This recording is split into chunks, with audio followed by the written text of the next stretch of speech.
And See, there's how a do stretch I, of road just outside of Tucson going out towards the Renaissance Festival where the road will just be covered with That sounds frogs and amazing. toads. Wow. Oh, it's nasty.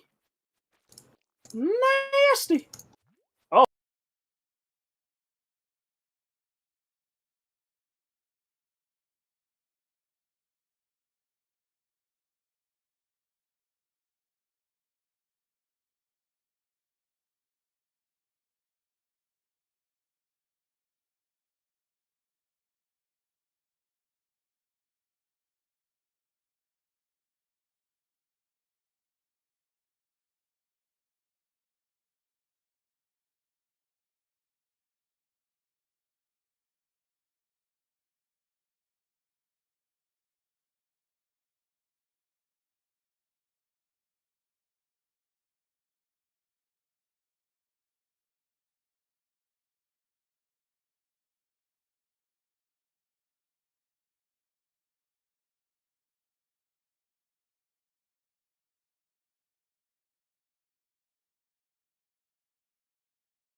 Them into the chats. The movie? oh yeah, there you Oh, go. no way. Oh. Let's see. Baby. Hey, audio. Oh, no way. Oh, I don't know what I did. I don't know what you did either. Hold on. Okay. Let me see if I can find, if I get it on Google TV, then you might just be able to use my account. 1 second. Okay, I'm going to mute Camille for a second. Oh, yeah. It might be on. Okay. So I can still hear Camille, but the chat cannot, or the stream cannot until she's back. Okay, there we go. Well, so sorry about that, everyone. We're back. Yeah. Well, Zay, I put already there into the chat that we'd love to get your sentences or paragraphs that you'd like us to work on because we're going to be doing some wordsmithing tonight. Please do not feel shy. You can always, and if you want to remain anonymous, you can always say that the line came from Judas Booth. Which fun fact about filmmaking, if a movie or if any element of a movie is ever credited to Judas Booth, that is the studio basically saying, yeah, we wash our hands of this person because we hate them that much.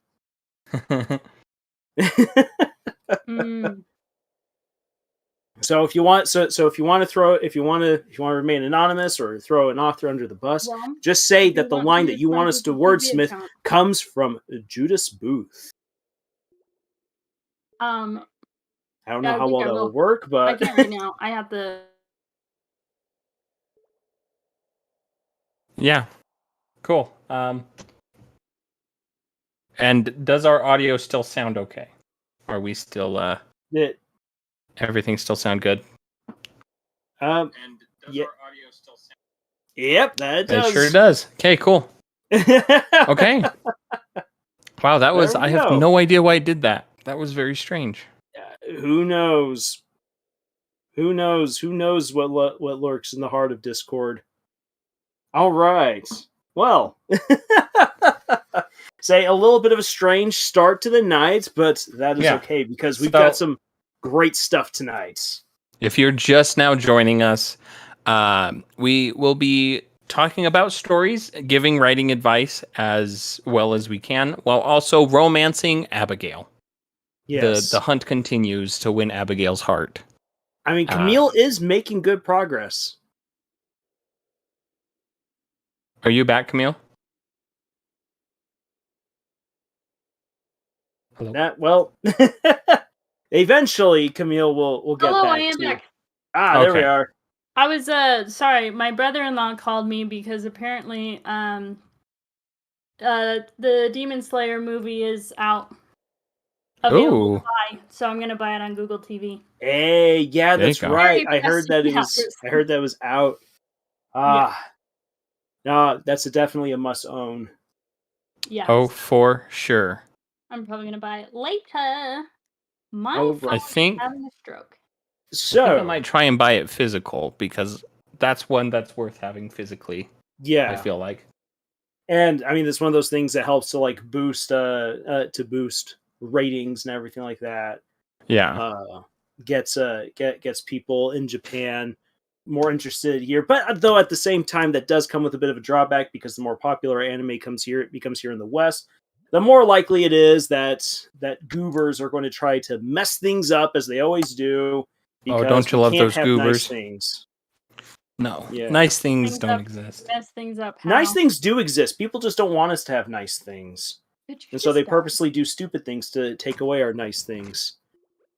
But moving on to some way happier, nicer things. So as I've already put here into the chat, we're going to be doing some wordsmithing for tonight. But before we get into that, we actually got a request over our Discord to do some describing, do some good description. Specifically, what if you are writing a story that has like things such as castles? How can you describe a castle without going overboard on the description? I mean, I love J.R.R. Tolkien to death, and I understand that dedicating 2 pages to describing Helm's Deep is not everyone's cup of tea. I mean, it does give us all the proportions necessary for the great battle of Helm's Deep, but once again, it's not everyone's cup of tea. So how can we avoid giving 2 pages of information and yet deliver a beautiful castle that people can envision in their minds? So the way that I always kind of approach this is much more like the Brandon Mole approach, where... Thinking that. Yeah, you let the readers do most of the heavy lifting.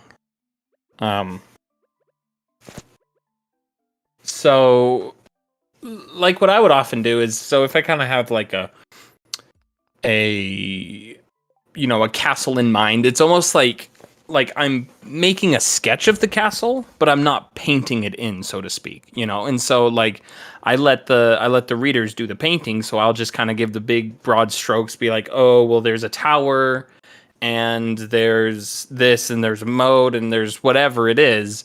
Like maybe the spires are very sharp and jagged and and then that kind of gives them an idea. It's like, okay, so this is, not just like a flat castle. This has, it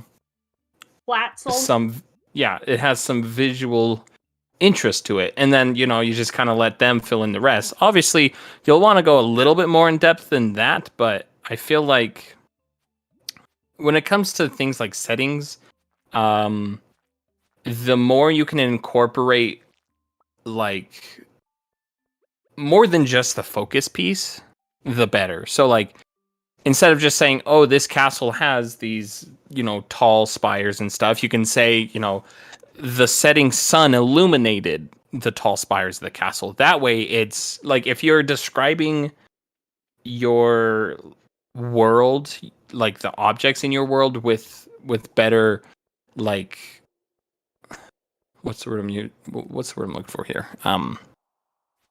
With visuals? Well, yeah, but like if you can describe it with more variety, then it's going to be Okay. less boring, and you can get away with describing more, if that makes sense. Okay, I get that. Welcome, Ron Star.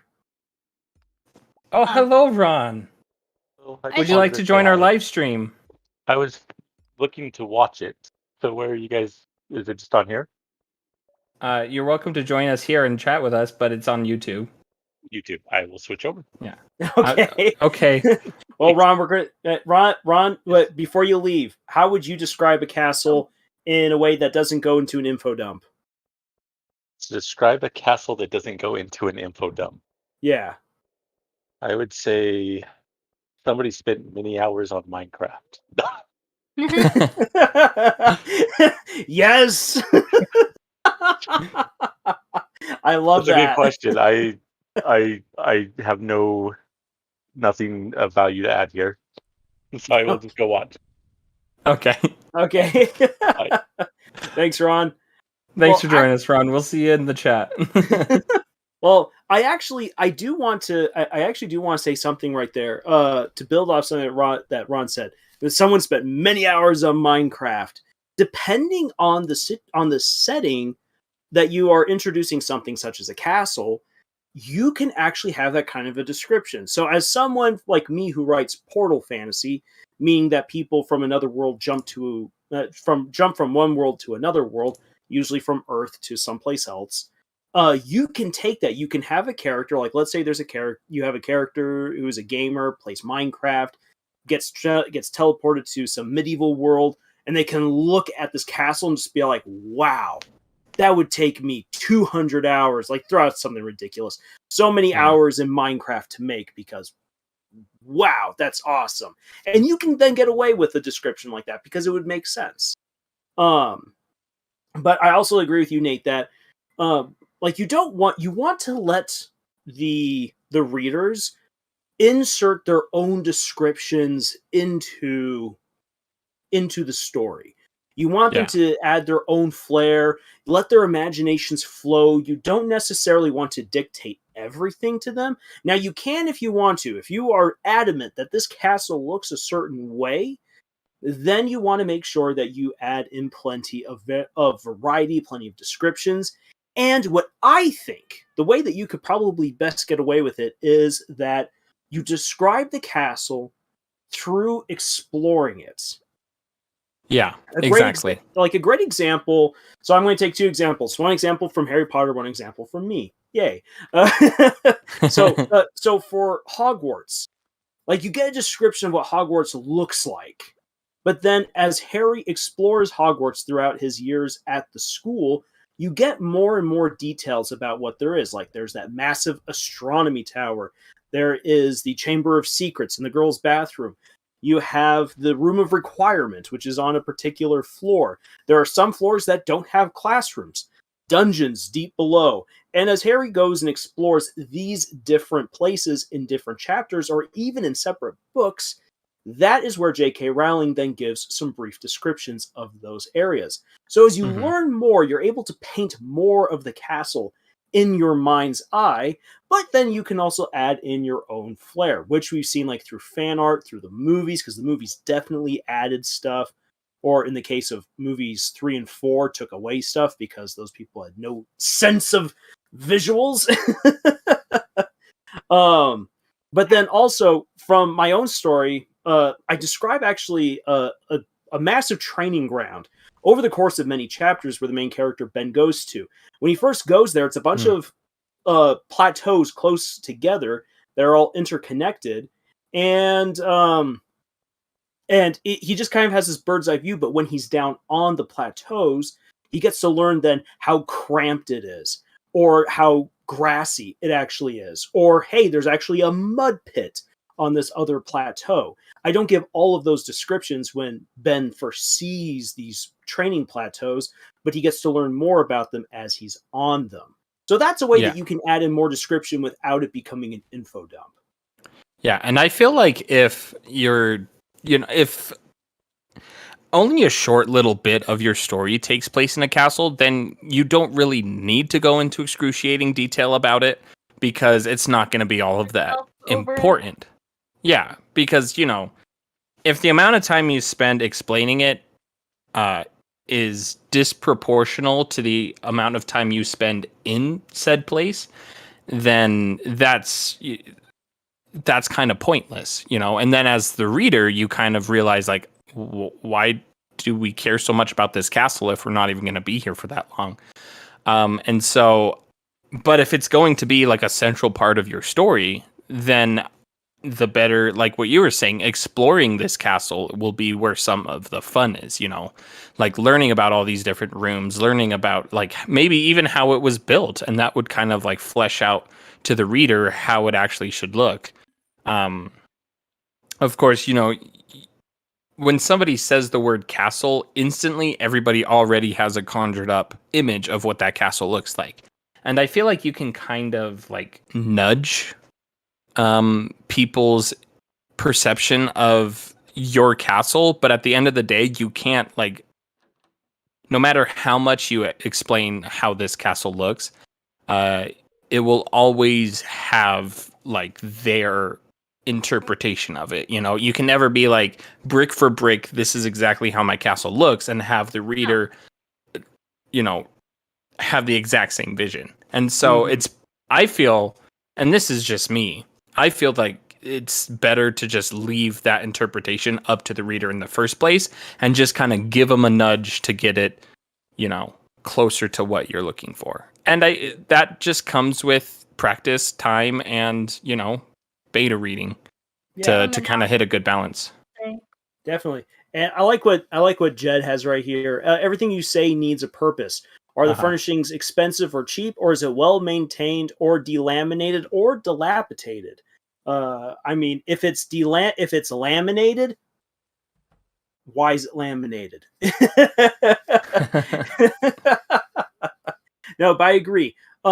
This is something that's very easy to do, and this goes in general for most stories, where you as the author, you have a setting in mind, and you want to just put in everything. Because it's so vibrant in your own head, and you're trying to get that all out there onto the page. So you're describing literally everything in the room, or you're describing every detail about this car. You don't need to do that. You just need to give the reader enough to help them envision it, and then they fill in the rest. Yeah. Oh, I did that wrong. Jed is good. He keeps everything in sleeves. Here I have a thought. Because going off of the Brandon Mole idea, like, I'm definitely more of a less is more person. I'd rather read something more along those lines than read another Two Towers, because that took a long time to get through. But I think it's also important to, like, I think because the question is like, how do I do this without making it an info dump?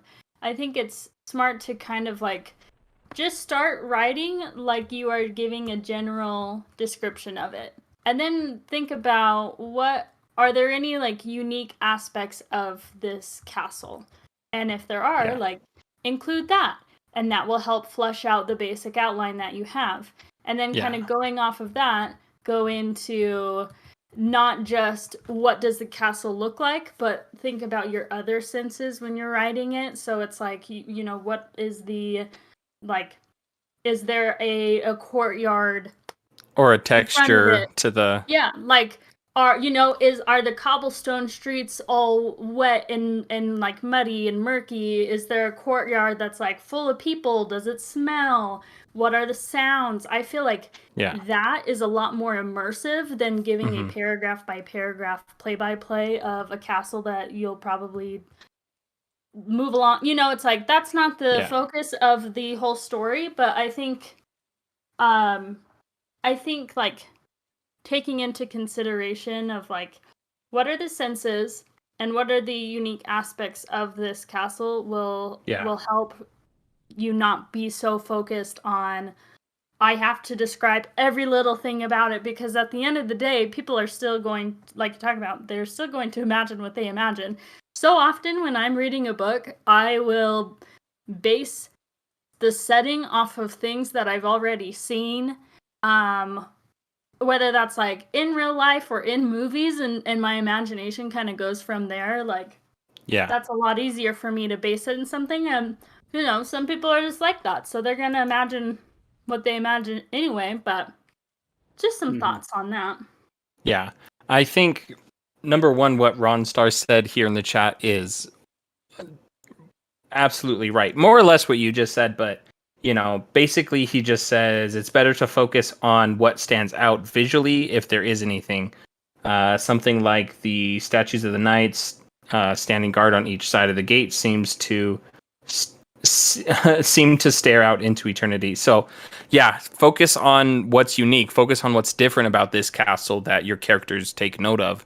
And I think to kind of go along with that, there's a saying that like you'll forget what people say, but you won't forget how they made you feel. And so, if there's like a specific like emotion that you're trying to evoke with this description of this castle, like how do your characters perceive this, not from like a visual standpoint, not how they perceive the visual castle, but how do they perceive the castle in an emotional way?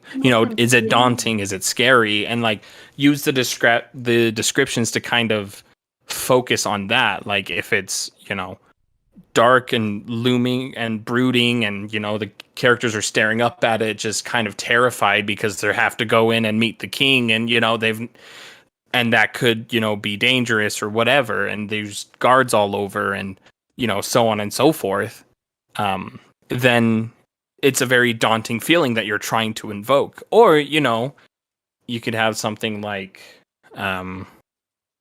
maybe it's more lighthearted. Maybe it's, they walk up and there's beautiful flowers and you hear the birds chirping and hummingbirds are coming to get their nectar. And, that's a very peaceful castle. And so I feel like that's going to be a lot more important than any like physical descriptions you give the castle, like in terms of like architecture and stuff. That could definitely still be a big part of creating the emotion behind the scene and the castle. But it's definitely not, that's more so just a part of the recipe, not the entire meal, if that makes sense. Mm-hmm. Yeah. So, so to our friend on Discord, Fang of Dripping Blood, we hope that our talk right here about describing castles has been helpful. Say there's multiple ways that you can go after it, and I really do like what Ron and Jed have both said about focusing on what's unique, on what really stands out, and also what you said, Nate, about like it's more about the feelings. So yeah, awesome sauce. It's all about that vibe, bruh. Now then, apply that same thing to just about everything else, because Ray said vibe. I was like surfing. Yeah, dude. Yeah, dude. Let's go hit some gnarly waves. So the salt. Speaking of stereotypes, tasted like 60% saltier than usual, and there was a starfish down there at the bottom, and I saw it going along and attacking a clam. It was cool, dude. Righteous. Oh, gee. What were you gonna say, Nate? Sorry. Oh no, that was it. That was all I was gonna say. Shall we move on to imposter syndrome? Yes. Please. Because this is something that I have been feeling a lot of lately. And I feel like this is a good thing to talk about. Yeah. So, imposter syndrome. I kind of had a spike of imposter syndrome earlier today. So I've spent a good portion of the day in Phoenix talking with our friend Danielle, who also happens to be the editor for my upcoming novel, Bleed, Steam, and Steel. It was an awesome conversation. There was a lot to share. I got to learn some great things. She gave me some great extra advice. So I still have a few more things to work on this book before I would say that it's ready for like the final read through. I am super excited to share this book with you guys. But here's the thing though. I'm excited too. Yeah, it's great. Also, she's now totally Team Asuka. So yes. Asuka is best girl. Yes, she is. But the thing is that despite the fact that like I am so happy with this book, I really do feel confident in it, and the feedback is only making it better. I was like, can I actually do this? Am I really an author? I just got a message from Amazon telling me about, okay, how are my books doing? No sales whatsoever this past month, and that goes for both of my books. So no sales, nada, and I'll admit that kind of hit like a sock to the gut, like someone socking me right there in the gut. It's like, granted, I could do a whole lot more to get my book out there, to really advertise it more. So there's really a lot that I can still do. But that's kind of where, once again, the imposter syndrome sets in. Can I really do it? Am I just like some weirdo that's parading a sign saying buy my book out there amongst the masses of everyone else doing it? It's like, am I just pretending? Do I suck? Obviously, I must suck because no one's buying my books. And I feel like that's a dangerous mindset. Yeah. Yeah. I feel like the answer to that, Lars, is yes, you can do it. And yes, you are a weirdo out there holding a sign saying, read my book. But everybody else is too. And they all don't think that they can do it. And so I think that's a very human thing. Mm-hmm. And I think the hardest part about I have not made it to this point yet, but I imagine the hardest part about being an author is being the one who has to be your biggest fan and, spread it and consistently do that as a full-time job. I remember we have back before COVID was a thing, but we had a regular author who would come in every once in a while, and his name was Crockett. What's his first name? Jordan? No. My goodness. Something. Dave? No. I don't remember. Ron Star should remember this guy. Oh. But while we're waiting for the chat to catch up, I'm gonna touch on what Jay Crockett. Okay, it's just Jay. That's right. That's right. Yeah. I've heard him. But going kind of just backpedaling a bit, Jed said in the chat that as far as castles go, it's an emotional site and not a realtor listing. So don't treat it like, you're buying a house. Treat it like you're experiencing this historical place. Either way, Jay Crockett, this guy confused with Davey is this guy is a master at selling his own books, because he literally, and that's what he does. Like, he's not a particularly well-known author or anything, but basically his full-time job is just going out and promoting his book, and he makes enough to be able to do that full-time. Of course, it's a lot of hard work, and I sat down and chatted with him for a bit, and that's one of the things he said. He's like, it's a lot of hard work, but he's good at what he does. My favorite thing about him is when a customer like kind of was walking by, he'll kind of call him over, be like, excuse me, who's your favorite author? And they'll be like, Stephen King or Lee Child or Hannah Christensen? Christian Hannah? Wow. I apparently have been out of the game for too long. But he'll be like, well, how would you like to meet your new favorite author? And he hands him his book, and I'm just like, you go, dude, like, so much confidence. And, then he like kind of sits there and he like tells him a little bit about it. But like that right there, that touch point, the initial reaction with the customer is the most important, because the customer has about 5 seconds until they are bored. And so when you're introducing your book, get to the good stuff, get them invested, get them involved. And I think that's how you sell books. And it's a full-time job if you want to be successful at it. but I think 100% you could be successful at it if you treat it like a full-time job. And it's kind of hard for, us here because we all have day jobs, and so we write as a hobby and with the intent of hopefully someday being able to make it our full-time job, but it's hard to be able to make that transition. And I feel like that's where you specifically are, Lars, is kind of in this transition where you're like, okay, I have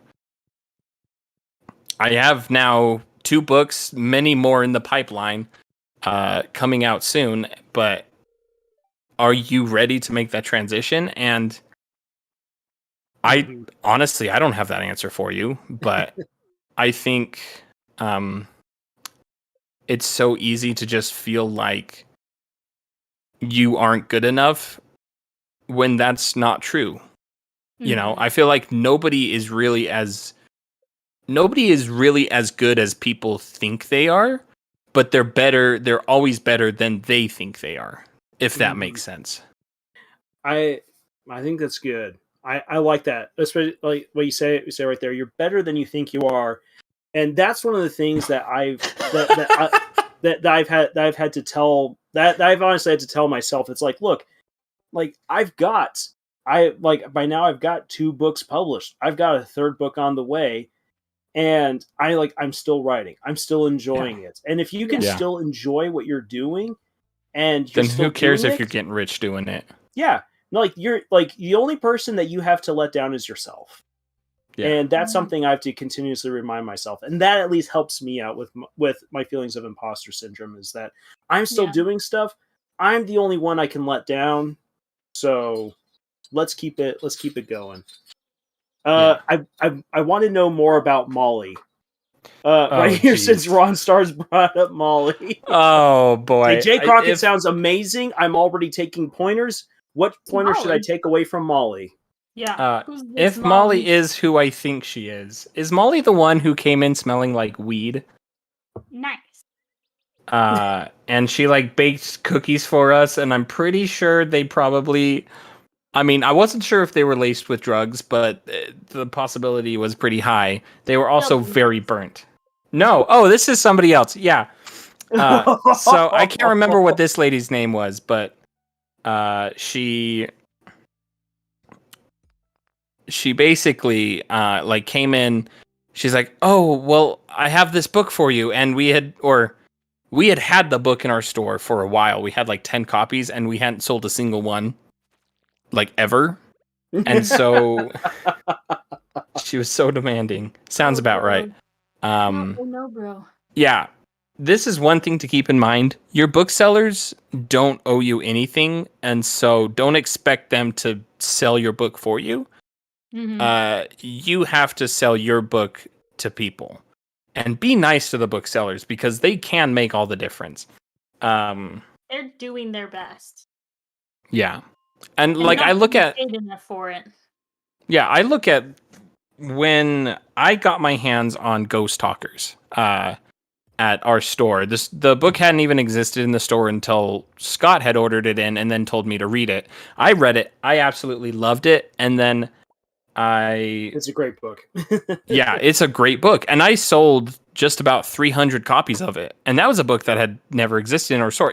I sold so many copies that the warehouses ran out of copies. And I don't know about how many other stores, sell that book, but I felt like I made a big dent into the market share of that book because I was so passionate about it because I loved it so much. If Mary Robert Kowal, not saying that she would ever do this because she's an absolute sweetheart, if she ever came into the store and was like, "Hey, read this book," and so and was cramming it down my throat, I would absolutely turn around and throw the book in the trash. I wouldn't even give it a time of day. But no, yeah. Sorry. That was a bit of a tangent. Back to this lady. She basically stood in the middle in the customer service desk and just continuously got closer to me as she was talking about this book and how she is so great and so awesome and everybody loves her and how she's on all of these podcasts and how she's famous, and and it's like, Obviously you're famous because I nor anybody else has ever heard of your book or bought it." And she was just a handful. She smelled like weed, and she was trying to cover it up with too much perfume. And so just not a great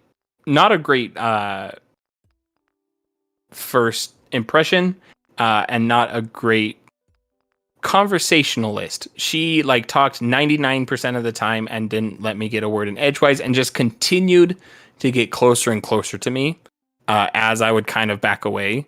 So make sure you're picking up on body language and visual cues when you're talking to people. If they're not into your book, don't push them, because you're just going to make enemies. Yeah. That's what I got to say. Yeah. You want to be smart about how you share things.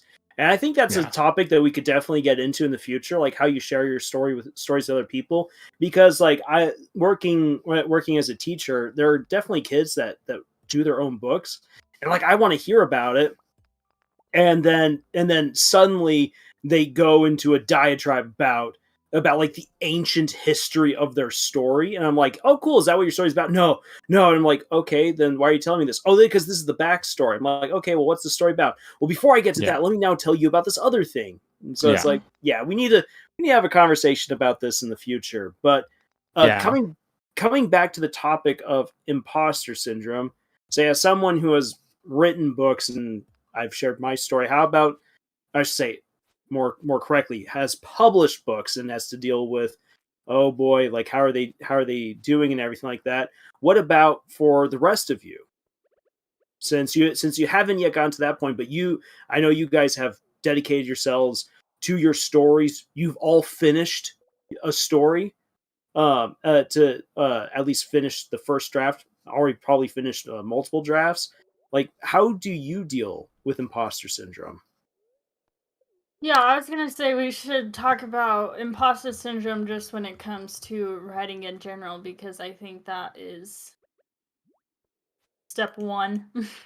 Mm-hmm. Yeah. You have to, I don't want this. Yeah, I think when it comes to, like, in our position where we haven't actually made any, published works yet, my biggest thing of like imposter syndrome is like, do people want to read my book?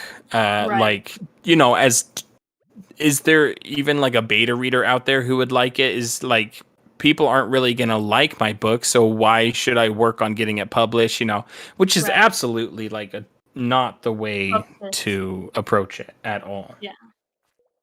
No, it's not.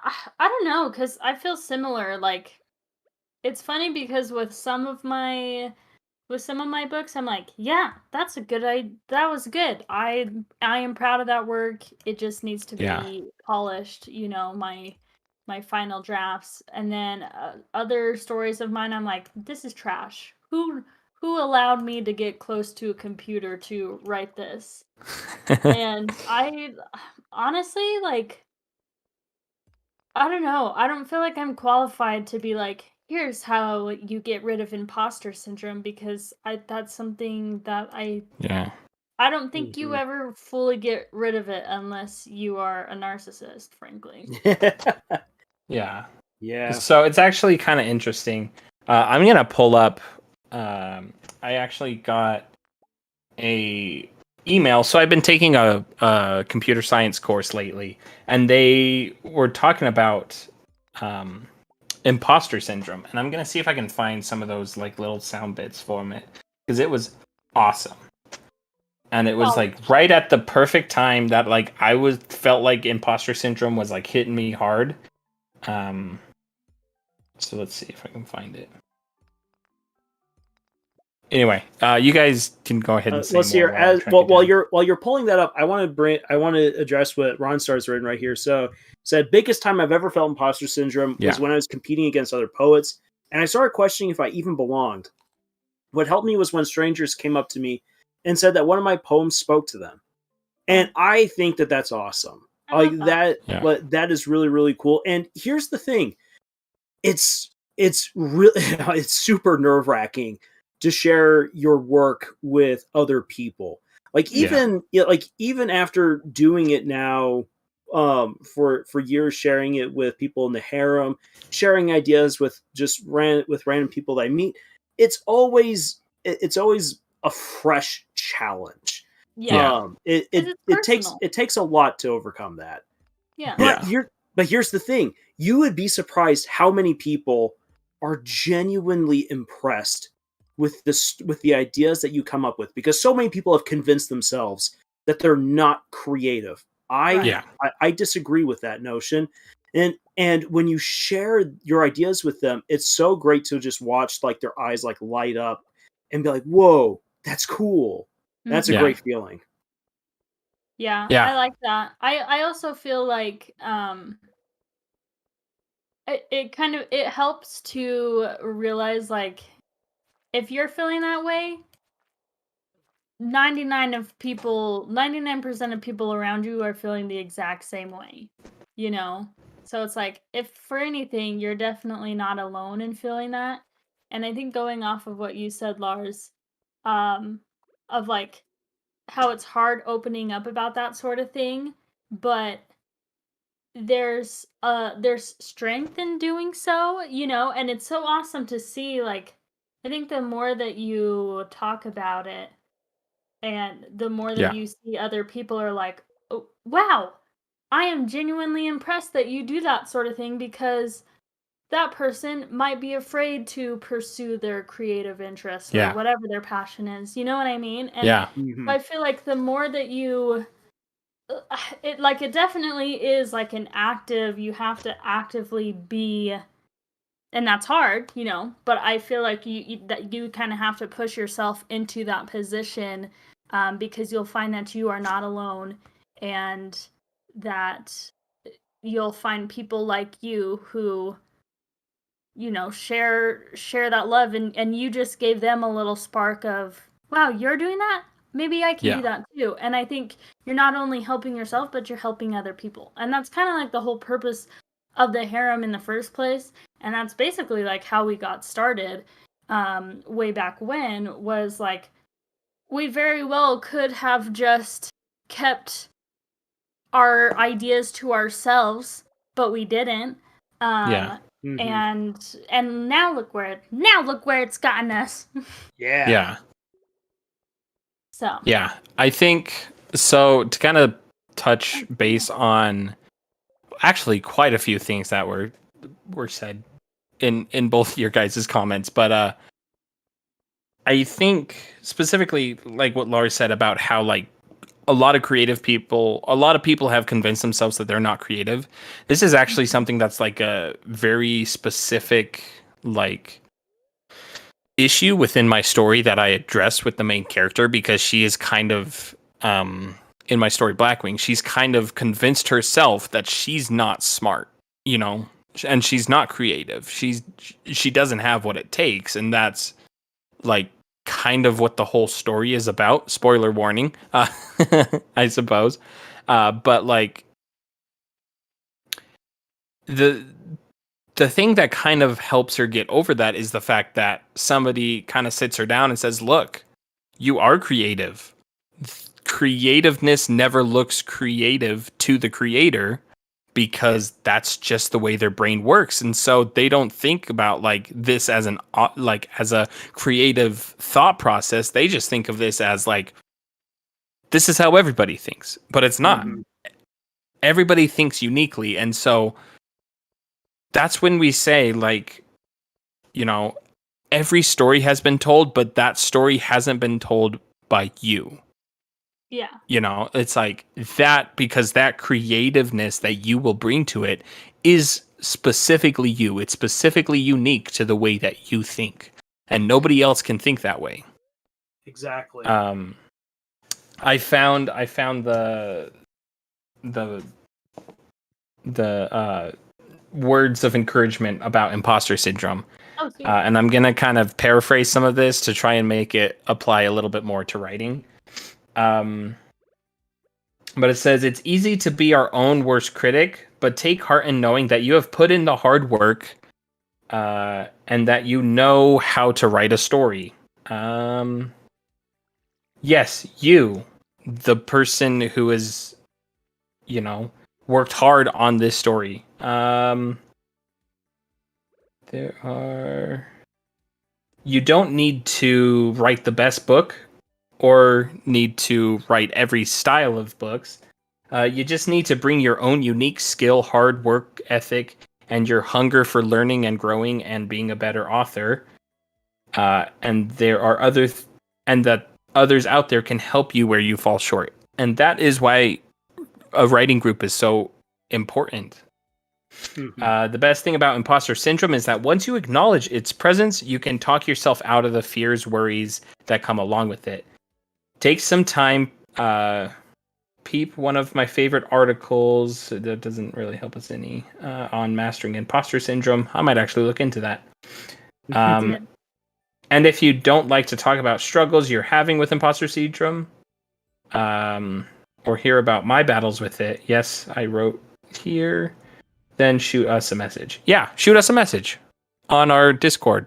Like, we'd love to talk about it, because I feel like the best way to get over imposter syndrome is to, number one, recognize it, and number two, do it anyway. Like what Ron was saying about how the only thing that helped him is when strangers came up and said, wow, that really spoke to me. It's like, yeah, your story needs to be heard by people, but it's not going to be heard by the people who want to hear it unless you share it. And so the only way to get over feeling like an imposter is to do it anyway, to ignore it, essentially.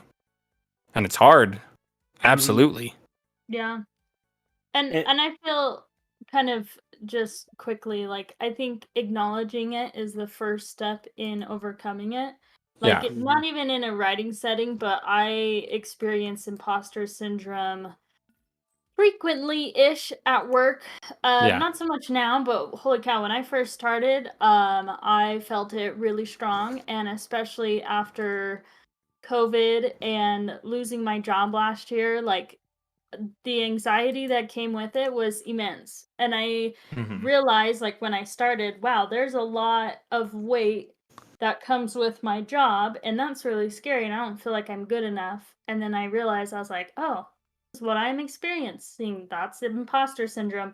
And really what helped me was talking to people about it. Like, talking to my manager and my director has made a huge difference, because I think if you're looking in terms of like writing and creative and that sort of thing, it's like, talk to people. That's what we're here for, is processing and like going through your emotions and how you're feeling and your insecurities.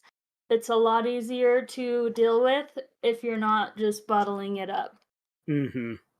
Yeah. And there's something I want to actually come back to. I said it to what both Ron and I've said about like strangers like helping you out. So I've already brought up the book I'm currently working on, Bleed, Steam, and Steel. What actually helped me to go through and make this book was the word of a total stranger in the shopping line over at Albertsons. because as Nate and Camille will probably remember, Bleed, Steam, and Steel started off as a series of novellas. And I was toying around with the idea of merging them all into a coherent novel, and it was super awkward. And I was like, I need someone's opinion who knows nothing about this. Well, since I was working at Albertsons, I was working up with the cashiers, helping to bag stuff.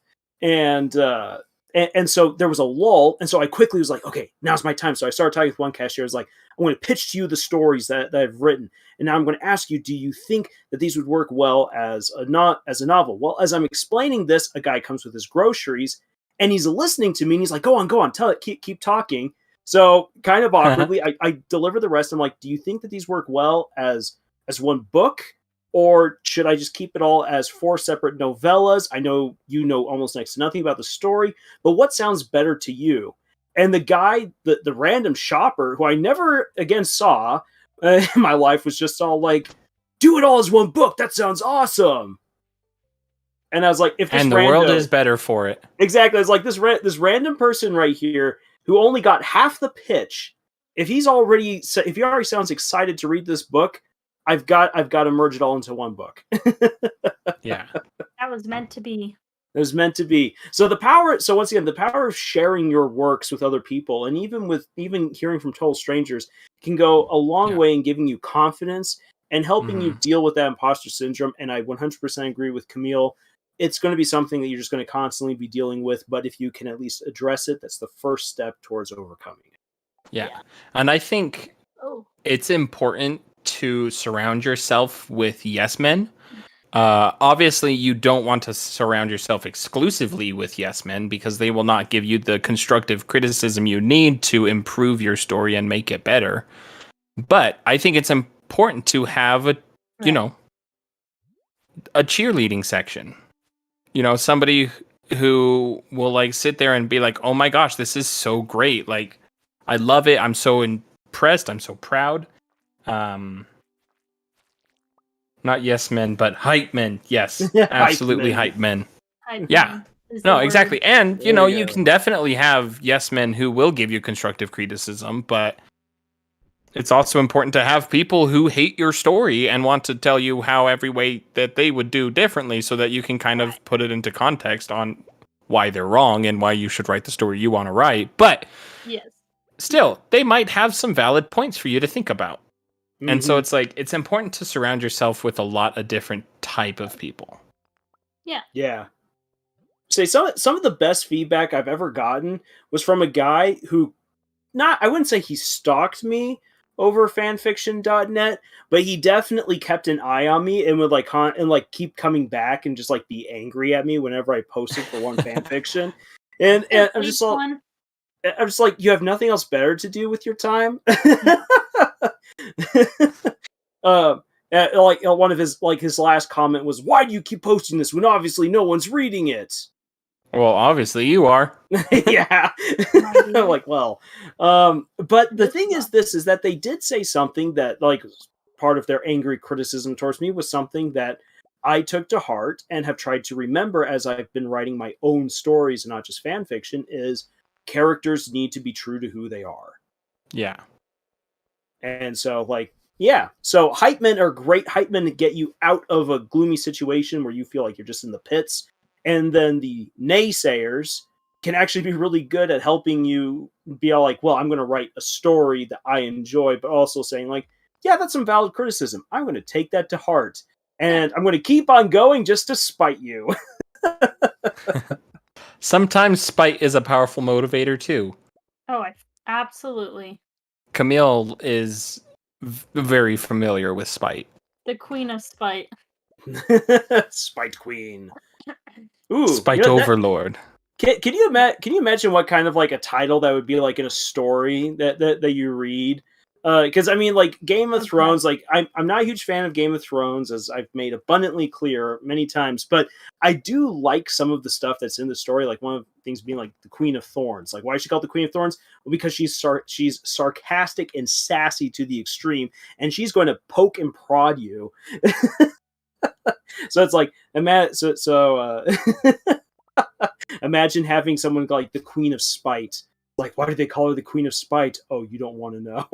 You don't want to know. Believe me, I think you can imagine why. or you could have someone realize, oh, this person's an idiot, and be like, yeah, go and say this to the Queen. And see what happens. That's an excellent idea. Most wonderful. Well, did we have any lines anything we wanted to wordsmith? Yes, and we have something right here on Discord. So we're going to hop on over to doing some wordsmithing. And once again, the invitation is open to everyone who is watching to put into the chat, if they so desire, something that we can wordsmith. But here on Discord, we have an excerpt. So the chains leaped up and snatched around the dragon's neck, tightening with every pull of the soldiers below. The dragon's roar of anger was cut off and sounded more like someone gargling mouthwash. I just love it so much. It's so great. So, Where is that? Oh, here it is. Yeah, Is that you're on- what Fangs of Dripping Blood said? Yeah. Yes. So here, already once again, I'm just gonna say, that depending on the context of your story, it's totally okay to compare a dragon choking with anger to someone gargling mouthwash, depending on the characters within the story. Yeah. Or depending on how advanced the characters are within the story. Like, who knows? This could be like totally like modern day, and people are dealing with dragons modern day. Yeah. So, yeah, context. I remember- Context within a story allows you to get away with some pretty awesome or pretty hilarious Yeah. similes. Although I remember one of the early days of Camille's Harem. I was sharing part of my budding story with you guys, and Jed actually said, he was like, "Why did you use the word adrenaline? This is like medieval times. Like they wouldn't know what they don't know what the word adrenaline is." Then I was like, no. that is a good point. I hadn't thought of that, you know? And so I Yeah. think, yeah, the story context makes a lot of sense, but also so does to the feel, the vibe of the story again, The you know? vibe. Yeah. This situation, like comparing it to gargling mouthwash, that's a great little bit of comedy. Like that could really lighten the mood if that's what you're going for. I was If gonna you're say, looking, I think it depends on what the tone is here, because we only Yeah. have a small bit. We don't know what the context is and the tone. So Mhm. Yeah. if it's supposed to be more serious, then it's then something other than mouthwash. I don't think would yeah. something other I than mean, mouthwash would be better.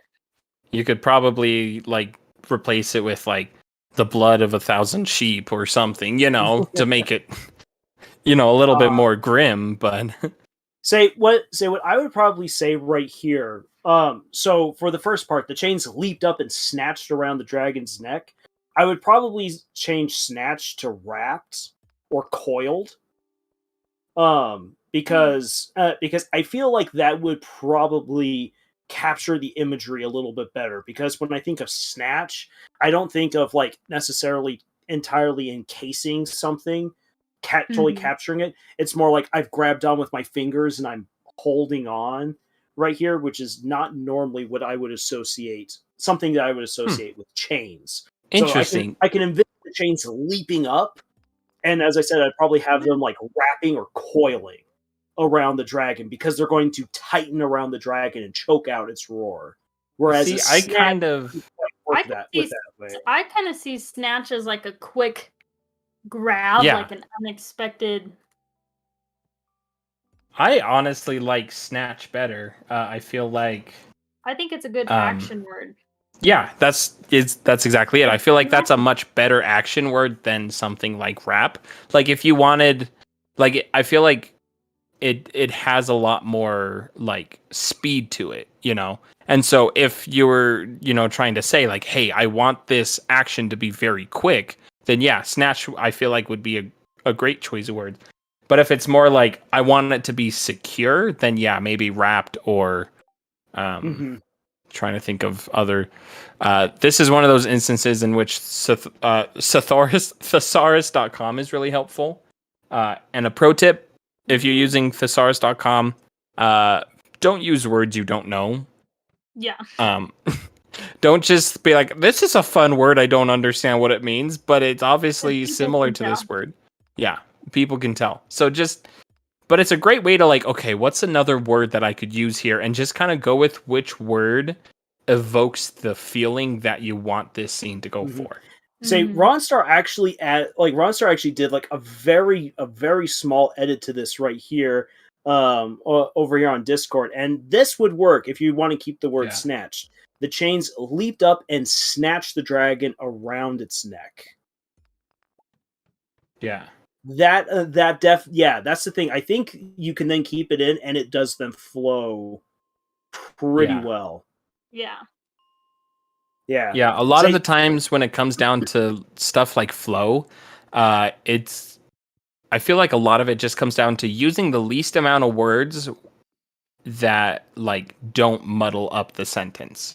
and it's a balancing act, and its practice is really all there is to it. But Yeah. no, I agree. I think that's a good way to write it. Oh. Say there And that was is just a simple fix. Yeah.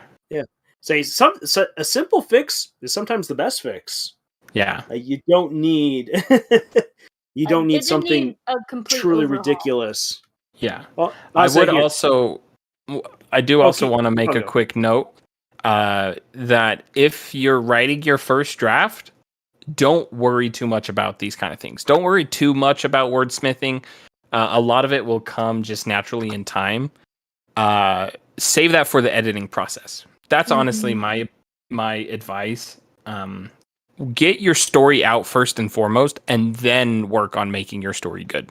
Yeah, because you can get really hung up on, oh, that's Yeah. a zombie. You can get hung up on, oh, I did a crappy writing of this, then let me spend way too long on chapter 13. Not worth it. Yeah. Anyway, sorry, what were you going to say, Lars? I didn't mean to cut you off.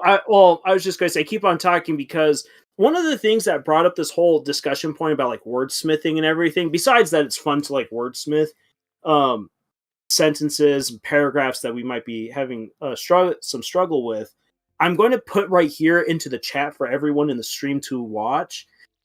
Basically a paraphrase of an excerpt from a story that my older sister read to me. So I'm going to quickly, boom, put it right there.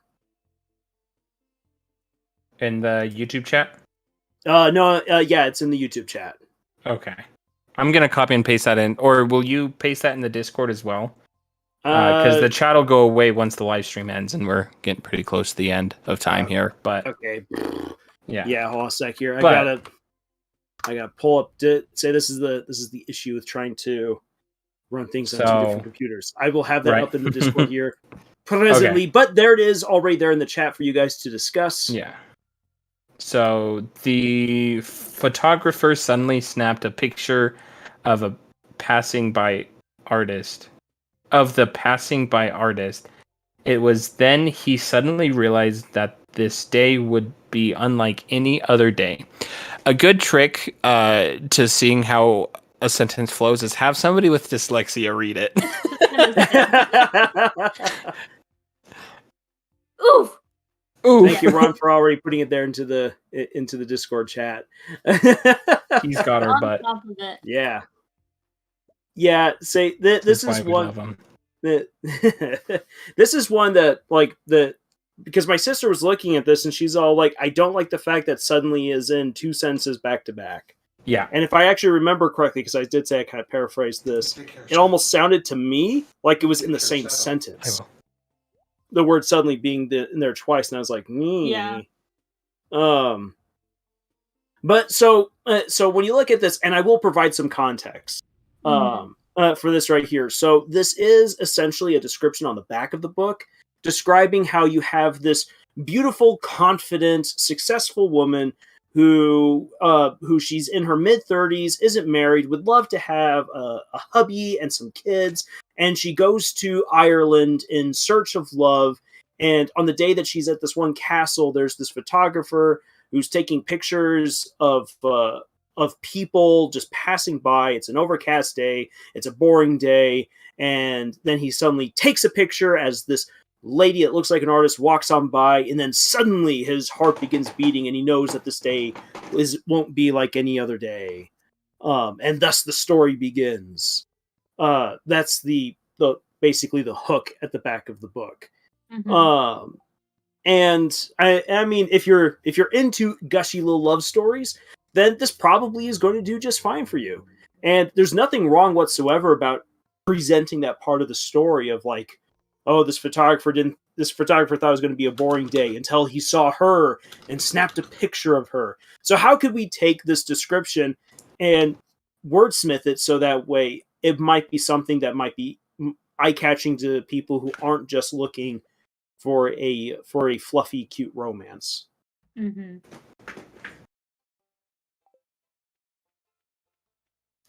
presenting the challenge.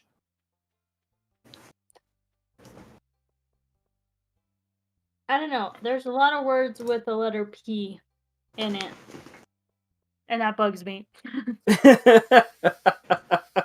Too many P's. Too many P's. Yeah, I don't know. Just looking at it, like, there's something about the flow that does make it a little clunky to read. Even before Nate read it, um, I was reading it and I kind of get tripped up on the snapped a picture of the passing by artist. Mm-hmm. I think that's like the first thing I'd look at, maybe even tweaking that. Well, because you were like, are we supposed to already know that who the artist is? So we already know like they're the subject, basically. Yeah, I mean, if we were like if we were to take this kind of like maybe not with like the full context, maybe like a better thing to do rather than just say like the photographer would be if we knew the name of the person would be to have their Mhm. name in there. Yeah. Well, So here's the thing. We're yeah, looking at this through the point of view of the photographer, but does he know who the artist is? Does he know them by name at this point? Does he know that they're even an artist? Or does no, he he just doesn't. He know? doesn't know their name. He's just assuming that this person's an artist based on how they're dressed. Okay. Hmm. I I think for me personally, the the passing by, those two words, um that kind of messes with the flow a little bit, in my Hmm. opinion anyway. Yeah. Because I like the second sentence. It was then that he suddenly realized that this day would be unlike any other day. I think that's a good sentence. It's really more the first sentence that we're dealing with right here. Yeah. Ronstar pointed out in Discord that by saying that you're snapping a picture, it already assumes that this person is a photographer. Right. So you But don't it's not necessarily that. need to focus on that. Right. It's more of like the second half of the sentence there.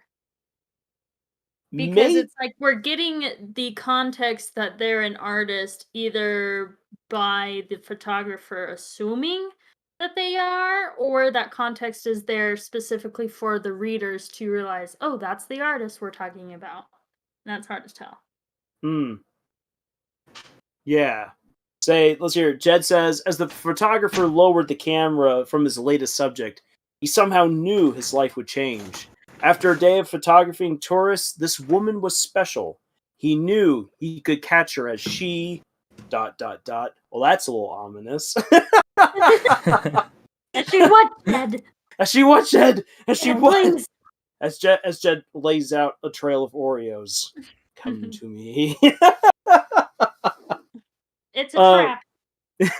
It's a trap. Let's see here. Since we're kind of in agreement that this guy doesn't know the woman. Um. Oh. I like what it's right here. He knew he could catch her as she was weighed down by a tripod and paints. There we go. So giving context of like we know she's an artist by what she is using, not just by assuming. Yeah. I Yeah. like No that. assumptions. Right here. Describe the lady. I like that. Lady. I'm so Lady. proud, Jed. Good Yes. You job, did good. Jed's got a good one right here. Jed still has his writing chops. Yeah. We just need him to actually write more so we can read all about Butto Dunberg. Oh, Beto, my love. I just wanted to throw out really quickly, speaking of love, I'm at 4 hearts with Abigail, and that is a huge feat. So It Yes. is. What a Thank you. precious girl. Look at you go, and you've already fulfilled the gift quota. What about the talking quota right there? What is that? What's that all about? I think that is like the number of times you can talk to her. In a day or something. Yes. Yeah, you can only talk to them a certain amount of times in a She's day, perfect. So. She said, I would love to live in an old farmhouse like you. Well, Let's just girl. change that like with to with. With me. See? We're Yes. wordsmithing what Abigail said. I would like Yes. to live in an old farmhouse with you. Subtext, love of my life. Baby, you have me. Yeah. I feel like so the difference between the original sentence and Jed's sentence that he came up with, it's a lot more show don't tell. Which we've talked a lot about show don't tell, but it's definitely something that we are very passionate about. But it's like show don't tell. I feel like there's a huge like misunderstanding of what show don't tell actually is. I liked. Oh my gosh, who was the YouTuber? She said, Was it iWriterly? I think it was iWriterly. She says it's not so much show don't tell. It's oh my gosh, what did she call it? It was perfect. Hold on, I'm gonna grab it real quick. I think I have it here on Discord. Well, as you're bringing it up, Jed also did a little bit more wordsmithing right there about easel. Like I suppose I could say an easel here. So yeah, I mean it all depends on what you want to put in there. How she was weighed down by a tripod and paints. That works out just as fine as saying an easel and paints. So however you want to put in your words. There's no one right word usually. It was describe, don't explain. So don't explain that he's a photographer. Don't explain that she's an artist. Describe how she's an artist. Describe how he's a photographer. Like give it more action words. Make it much more verbose. Yeah, and that's how you do it. So that's what we want. I mean, if you wanted to, because I do like what Jed has right here, but I'm guessing, since this is kind of at the back of a sleeve, for a book, I mean, you could change it a little bit right here to say at the beginning, he snapped, he snapped, it. Now I'm already getting. Now my mind's fleeing me. But I would probably say rather than a passing by artist, I would say the artistic stranger, mysterious, because it's clear that there's already some sort of connection, and you want to take it across that she's artistic, or at least you suppose that she's artistic, but it's a mystery. She's a stranger, so you say the artistic stranger. That would probably be my route. I like that. All right. So, anything else that anyone quickly wants us to try wordsmithing, or shall we call it a night? No, I think this was been good. How's that for a wordsmith? That was great. That wordsmith. Apparently, I've never been on television before. That was a rabbit. One of the things I love about doing live streams, especially with some gameplay going on rather than us being on screen, is that no one can see us reading our teleprompters. Yeah, exactly. I mean, what? How did you know? Well, I think, my lord, I believe that this live stream has been unequivocally bussin'. Bussin'. Yes. You better shut the hell up. It's bussin'. I dare say. That was quite bussin'. I dare say, my lord. Good chap. You've seen that TikTok, right? No. I will send it to you. Ron, I'm glad you're able to come as well. Please do join us again. It's always fun to have people to chat with, more so than just Jed. I mean, I love you, Jed. Absolutely love you. I'm just kidding. I mean, we've been waiting for Jed for so long. I know. I'm sorry you're always the butt of my jokes, Jed, but somebody's got to be the butt of our jokes. I love you, Jed. We love you, Jedward. Say Jed, Ronstar, also Kylie. Yeah, great. Kylie as well. Thanks for joining us. All here with us. So, outro. Go find us on the places. Join our Discord as always because it's so much fun there, and we love chatting with people, and we can give you help if you need it. And well, not just us. We have a lot of people who can give you help. And with that, Camille, Goodbye, want to mother. give us the stamp of approval? There it is. Oh, and yeah. now I just have to remember how to actually end the live stream. I can never remember it. Whoop.